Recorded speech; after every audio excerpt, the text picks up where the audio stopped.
الحمد لله رب العالمين والعاقبة للمتقين والصلاة والسلام على سيد الأنبياء والمرسلين أما بعد فأعوذ بالله من الشيطان الرجيم بسم الله الرحمن الرحيم قد أفلح المؤمنون الذين هم في صلاتهم خاشعون والذين هم عن اللغو معرضون والذين هم للزكاة فاعلون والذين هم لفروجهم حافظون إلا على أزواجهم أو ما ملكت أيمانهم فإنهم غير ملومين ومن ابتغى وراء ذلك فأولئك هم العادون صدق الله وصدق رسوله النبي الكريم اللهم صل على محمد وعلى آل محمد كما صليت على إبراهيم وعلى آل إبراهيم إنك حميد مجيد اللهم بارك على محمد وعلى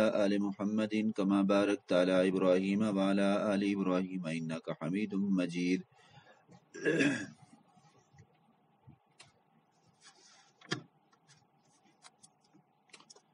آج کے درس میں ہم انشاءاللہ پارہ نمبر 18 کا خلاصہ پڑھیں گے۔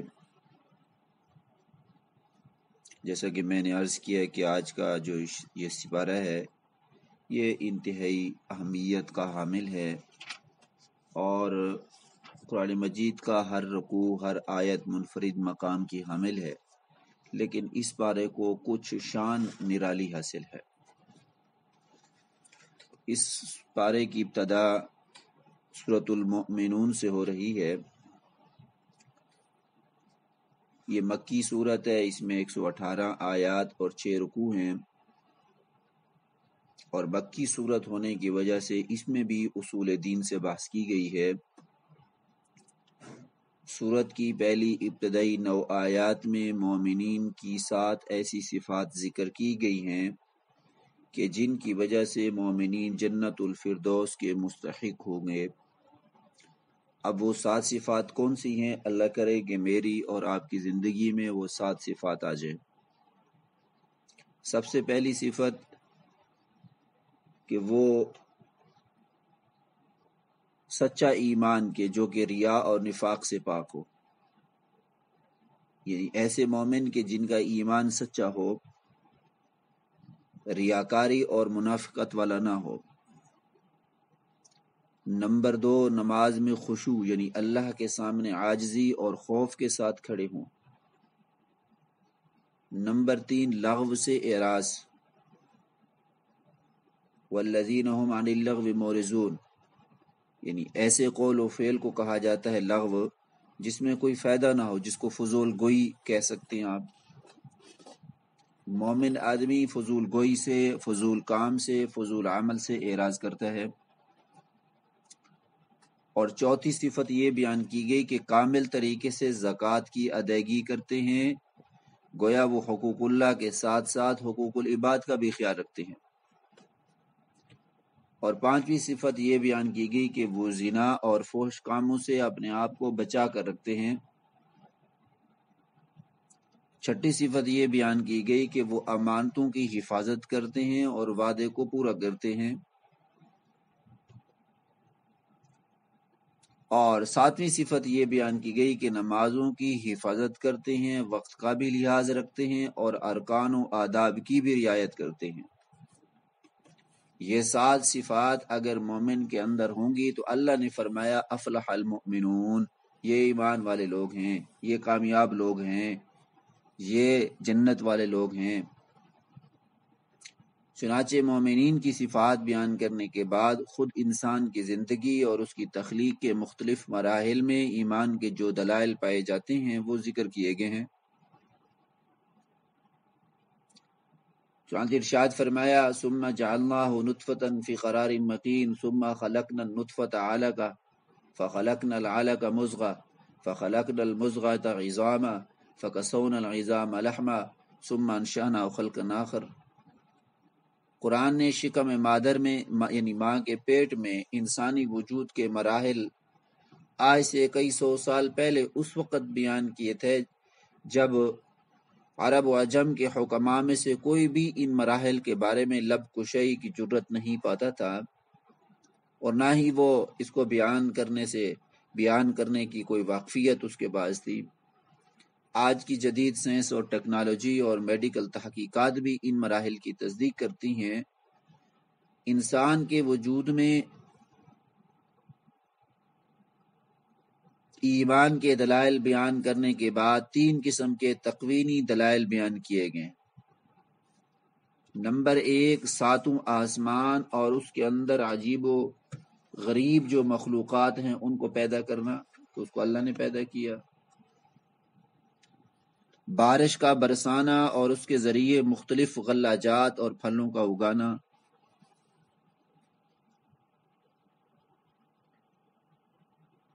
چوپایوں اور ان کے اندر دودھ، گوشت، اون، سواری اور بربرداری جیسے منافع کا پیدا کرنا۔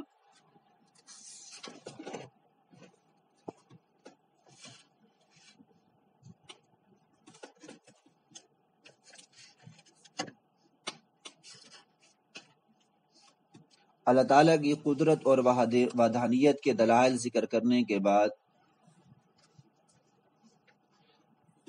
اب بعض انبیاء علیہم السلام کا قصہ چل پڑا اور اس کو ذکر کر دیا، جس میں جناب سیدنا نوح، جناب سیدنا ہود، جناب سیدنا صالح، موسیٰ، ہارون، عیسیٰ ابن مریم کے قصے بیان کیے گئے ہیں۔ ان تمام انبیاء کی ایک ہی دعوت تھی، ایک ہی پروگرام تھا، ایک ہی مقصد تھا اور ایک ہی کاز تھا، اور یہ محسوس ہوتا ہے کہ وہ سب کے سب ایک ہی زمانے میں اور ایک ہی ملک میں مبعوث ہوئے تھے، لیکن ان انبیاء کے جانے کے بعد ان کے امتی مختلف فرقوں، مختلف جماعتوں اور مختلف طائفوں میں بٹ گئے تھے، تقسیم ہو گئے تھے۔ ہر گروہ اپنی کھال میں مست اور خیالات پر خوش تھا۔ کیسے کہا جائے کہ آج مسلمان بھی اسی صورتحال سے دوچار ہے؟ قرآن بھی ایک ہے، نبی بھی ایک ہے، قبلہ بھی ایک ہے، لیکن مسلمان ایک نہیں۔ بھانت بھانت کی بولیاں ہیں، تکفیر و تفسیق کے فتوے ہیں، باہم جدال و نزاع ہے، اور لڑائی اور جھگڑے اور فتنہ اور فساد ہیں۔ ان اختلاف کے حل کی ایک ہی صورت ہے، وہ یہ کہ ہر فرقہ کتاب و سنت کے سامنے اپنی گردن کو جھکا دے۔ بس اللہ اور اس کے رسول کا جو حکم ہے ہم اس کے سامنے اپنی گردن کو جھکاتے ہیں۔ ایک طرف وہ لوگ ہیں جو باہم جدل و نزاع میں مصروف ہیں، لڑائی جھگڑوں میں مصروف ہیں، اور ان کے دل غفلت اور جہالت میں پڑے ہوئے ہیں۔ تو دوسری طرف اللہ کے وہ نیک بندے ہیں جو آپس میں محبت کرتے ہیں، ان کے دل بیدار اور ہدایت کے نور سے منور ہیں۔ ان لوگوں کے اندر 4 نمایاں صفات پائی جاتی ہیں۔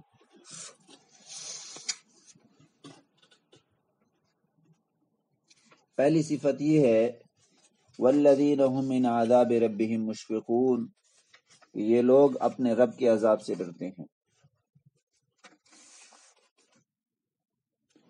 دوسری صفت یہ ہے کہ وہ اللہ کے تکوینی اور تشریعی آیات پر ایمان رکھتے ہیں،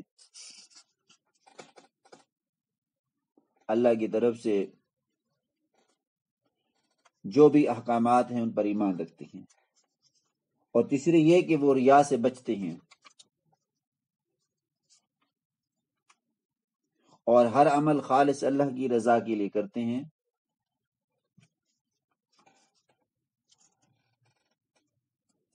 اور چوتھی یہ کہ انہیں احسان کی صفت حاصل ہے، یعنی نیک اعمال کرنے کے باوجود ڈرتے رہتے ہیں کہ پتہ نہیں ہمارے اللہ کے ہاں یہ قبول بھی ہیں یا نہیں ہیں۔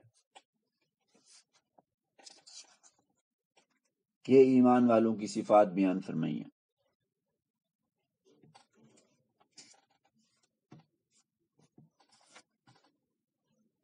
ان مخلصین مومنین کے مقابلے میں وہ حرمان نصیب بھی ہیں جو قرآن اور صاحب قرآن کا مذاق اڑاتے ہیں۔ ان کے استہزاء اور سرکشی کے 3 بڑے اسباب قرآن نے بیان کیے۔ پہلا یہ ہے کہ وہ عقلوں کا استعمال نہیں کرتے۔ افلا یتدبرون القرآن، قرآن مجید میں غور و فکر کیوں نہیں کرتے؟ بلکہ قرآن میں غور و تدبر کی بجائے استہزاء اور انکار کرنے لگتے ہیں۔ اور دوسرا یہ کہ وہ محض ضد اور عناد کی بنا پر انبیاء اور رسول علیہم الصلاۃ والسلام کو جھٹلاتے ہیں، ان کی تکذیب کرتے ہیں۔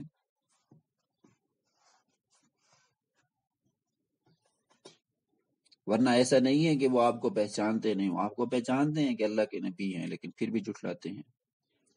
وہ آپ کی صداقت، امانت، حسب و نسب اور شخصیت کو خوب اچھی طرح پہچانتے ہیں، انہیں معلوم ہے کہ محمد صلی اللہ علیہ وسلم ہرگز جھوٹ نہیں بول سکتے۔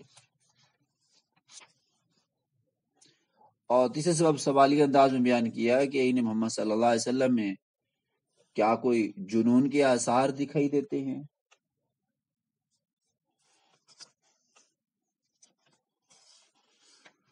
یقیناً ان میں سے بعض آپ کی طرف جنون کی نسبت کرتے تھے، لیکن ان کی تکذیب کا اصلی سبب یہ نہیں ہے کہ وہ آپ کو معاذ اللہ مجنون، پاگل سمجھتے ہیں، بلکہ حقیقی سبب تو یہ ہے کہ وہ حق کو ناپسند کرتے ہیں، کہ آپ کی زبان سے حق کو سننا نہیں چاہتے، تو طرح طرح کی الزام دیتے ہیں، اور وہ حق کو اپنی خواہشات کے تابع رکھنا چاہتے ہیں اور تابع دیکھنا چاہتے ہیں۔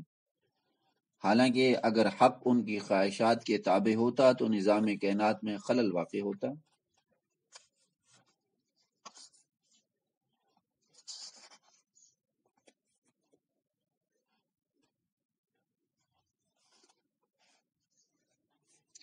توحید کے اس بات اور شرک کی تردید کے بعد سورت کے اختتام پر بتایا گیا کہ قیامت کے دن انسان دو فریقوں میں تقسیم ہو جائیں گے، نیک بخت اور بدبخت۔ نیک بختوں کا اعمال نامہ بھاری ہوگا اور بدبختوں کا اعمال نامہ ہلکا ہوگا۔ ظاہر ہے کہ وہاں تعلقات حکم آئیں گے نہیں کہ کسی سے سفارش کروائی جائے۔ چانچہ کفار دنیا میں واپس لوٹنے کی تمنا کریں گے، اور یہ بھی تمنا ان کی پوری نہیں ہوگی، بلکہ انہیں یہ یاد کرایا جائے گا کہ وہ اہل ایمان کا دنیا میں مذاق اڑایا کرتے تھے، آج ان کے لیے خسارے کے سوا کچھ نہیں۔ پھر ان سے پوچھا جائے گا کہ تم زمین میں کتنے برس رہے؟ وہ کہیں گے کہ ہم ایک روز یا ایک روز سے زیادہ، اس سے زیادہ تو ہم نہیں ٹھہرے۔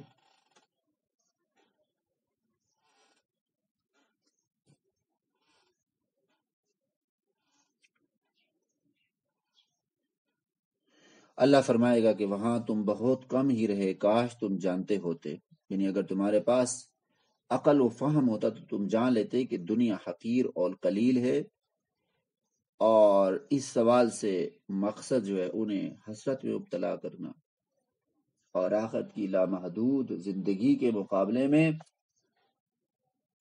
دنیا کی زندگی کی حقارت کو، ذلالت کو بیان کرنا کہ دنیا کتنی حقیر تھی، تم لوگوں نے دنیا کی زندگی پر آخرت کی زندگی کو ترجیح نہیں دی۔ ابن کثیر میں ہے کہ ایک دن نبی کریم صلی اللہ علیہ وسلم نے صحابہ کے سامنے خطبہ دیا جس میں ارشاد فرمایا کہ اللہ تعالیٰ جب اہل جنت کو جنت میں اور اہل جہنم کو جہنم میں داخل کر دیں گے تو سوال کریں گے کہ اہل جنت تم زمین پر کتنے سال رہے؟ وہ عرض کریں گے ایک دن یا دن کا کچھ حصہ۔ اللہ تعالیٰ فرمائیں گے تمہیں ایک دن یا دن کا کچھ حصہ جو ملا تو تم نے اس میں بہت اچھی تجارت کی، میری رحمت، میری رضا اور میری جنت کو خرید لیا، اب تم ہمیشہ ہمیشہ کے لیے اس میں رہو۔ پھر اہل دوزخ سے سوال کیا جائے گا کہ تم دنیا میں کتنے سال رہے؟ وہ بھی وہی جواب دیں گے جو اہل جنت نے جواب دیا تھا کہ ایک دن یا دن کا کچھ حصہ۔ تو اللہ تعالیٰ فرمائیں گے تمہیں دنیا میں جو رہنے کا موقع ملا تھا تو تم نے اس میں بہت بری تجارت کی، میری آگ اور ناراضگی کو خرید لیا، اب دائمی طور پر اسی میں پڑے رہو۔ تو فرمایا قال کم لبثتم فی الارض عدد سنین قالوا لبثنا یوما او بعض یوم فسأل العادین قال ان لبثتم الا قلیلا لو انکم کنتم تعلمون۔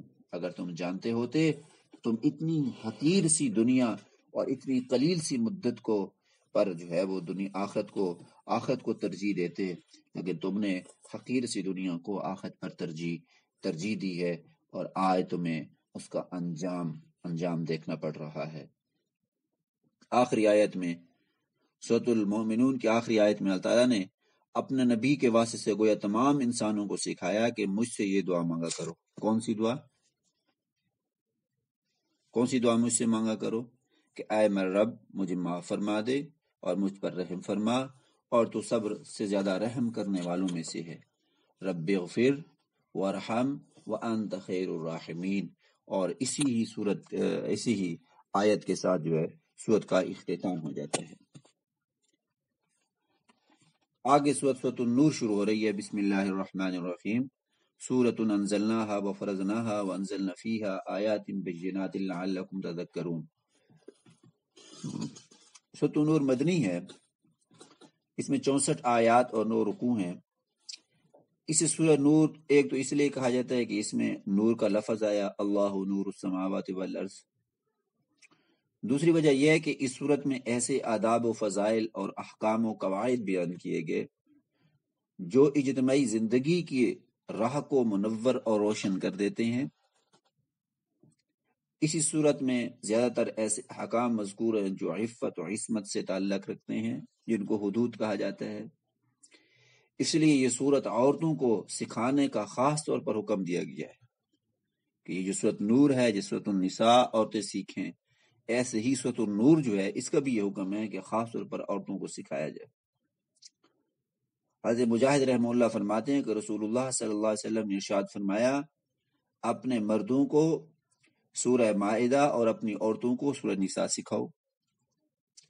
سیدنا عائشہ صدیقہ رضی اللہ تعالی عنہ نے بھی یہ صورت خواتین کو سکھانے کی تاکید فرمائی ہے۔ اس صورت میں اللہ تعالیٰ نے عفت و عصمت، گھریلو اور معاشرتی زندگی کی اصلاح کے لیے جو احکامات بیان فرمائے ہیں، ہم وہ بالترتیب پڑھتے ہیں۔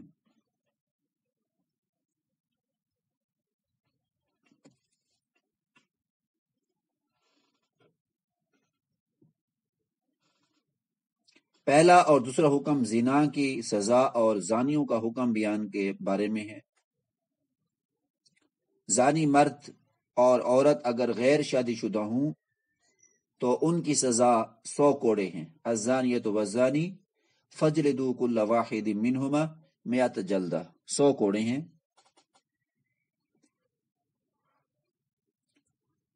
اور یہ قرآن مجید میں مذکور ہے، آیت میں نے آپ کے سامنے پڑھ لی ہے۔ اور اگر شادی شدہ ہوں تو ان کی سزا رجم ہے، پتھروں کے ساتھ ان کو سنسار کیا جائے۔ اور یہ احادیث متواترہ میں بیان ہوئی ہے۔ زانیوں کے بارے میں ایک عمومی رویہ بتایا گیا کہ انہیں شریک زندگی بنانے کے لیے وہی لوگ آمادہ ہوتے ہیں جو خود بھی زانی اور بدکار ہوتے ہیں۔ گویا برے آدمیوں کو ہمیشہ محفل بھی بروں کی ملتی ہے۔ تیسرا حکم قذف کا ہے۔ قذف کہتے ہیں کسی پر تہمت لگانا۔ اگر اس تہمت کو سچا ثابت کر دیا تو جس کے بارے میں اس نے کہا تو اس کو سزا ملے گی، اور اگر اپنی تہمت کو، جس پر یہ تہمت لگا رہا ہے، اس کو ثابت نہیں کر سکا، زنا کی تہمت، تو اس صورت میں اس کو پر قذف کی حد لگتی ہے، تہمت کی حد لگتی ہے، جو کہ 80 کوڑے ہیں۔ چنانچہ ارشاد فرمایا، والذین یرمون المحصنات ثم لم یأتوا بأربعة شہداء فاجلدوہم 80 جلدہ، انہیں 80 کوڑے لگو۔ آج دنیا کے اندر سب سے زیادہ قذف اور تہمت زیادہ لگتی ہیں لوگوں پر، لوگوں کی زندگیوں کو برباد کیا جاتا ہے۔ قذف کسے کہتے ہیں کہ اگر کوئی شخص کسی عاقل بالغ پاک دامن مرد یا عورت پر زنا کی تہمت لگائے اور پھر اس کو اس زنا کی تہمت کو سچا ثابت نہ کر سکے تو اسے 80 کوڑے لگائے جائیں گے۔ آج کل چونکہ سزائیں نہیں ہیں، اسی وجہ سے لوگوں کے اندر یہ برائیاں عام اور تام ہیں۔ چوتھا حکم لیان کا ہے۔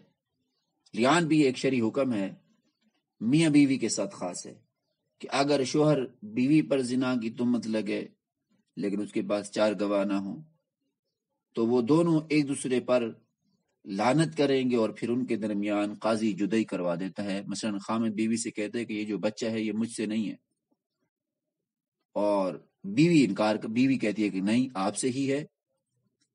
اب دونوں انکار کرتے ہیں، یعنی بیوی زنا کا اقرار نہیں کرتی، خامد جو ہے وہ بچے کا اقرار نہیں کرتا، انکار کرتا ہے۔ ایسی صورت میں چار چار گواہیاں اٹھاتے ہیں. والذین یرمون ازواجہم لم یکن لہم شہداء الا انفسہم فشہادۃ احدہم اربع شہادۃ باللہ. چار قسمیں کھاتے ہیں انہ لمن الصادقین، اور چار قسموں میں وہ یہ کہتے ہیں کہ وہ سچوں میں سے ہے. پانچویں قسم میں وہ عورت کھاتی ہے کہ ان لعنت اللہ علیہ ان کان من الکاذبین، کہ اللہ کی لعنت و اس مرد پر یہ جو کہہ رہا ہے میرے متعلق، اگر یہ سچا ہے، اگر یہ جھوٹا ہے. وَيَدْرَوْا أَنَّ الْعَذَابَ أَن تَشْهَدَ أَرْبَعَ شَهَادَاتٍ بِاللَّهِ. اس طریقے سے مرد بھی قسمیں کھاتے ہیں اور پانچویں میں پھر وہ بھی اللہ کی لعنت کرتا ہے. اور پھر اس کے درمیان، اس کے بعد قاضی ان کے درمیان جدائی کروا دیتا ہے، تو اسے کہتے ہیں لعان. تو پہلا حکم، دو حکم ہم نے زنا کے پڑھ لیے، تیسرا حکم قذف کا پڑھ لیا، چوتھا حکم ہم نے جو ہے وہ کس کا پڑھ لیا؟ لعان کا پڑھ لیا. تو یہ آگے بھی احکامات آ رہے ہیں. تو یہ احکامات جو ہیں یہ یاد کرنے والے ہیں، ذہن میں رکھنے والے ہیں. خاص طور پر ہماری خواتین کو جو گھروں میں ہوتی ہیں یہ ان کے متعلق ہیں، مردوں کے بھی متعلق ہیں، لیکن آگے پردے کے احکام آئیں گے انشاءاللہ. تو ہمیں ان چیزوں کو اچھی طرح سے پڑھنا ہے اور یاد رکھنا ہے کہ اللہ کے قرآن میں ہمارے لیے کیا احکامات ہیں، ہمارے متعلق اللہ نے کیا ارشاد فرمایا ہے. اللہ رب العزت ہمیں جو ہے ان حکموں کی تعمیل کرنے کی توفیق عطا فرمائے اور ان پر عمل کرنے کی توفیق عطا فرمائے.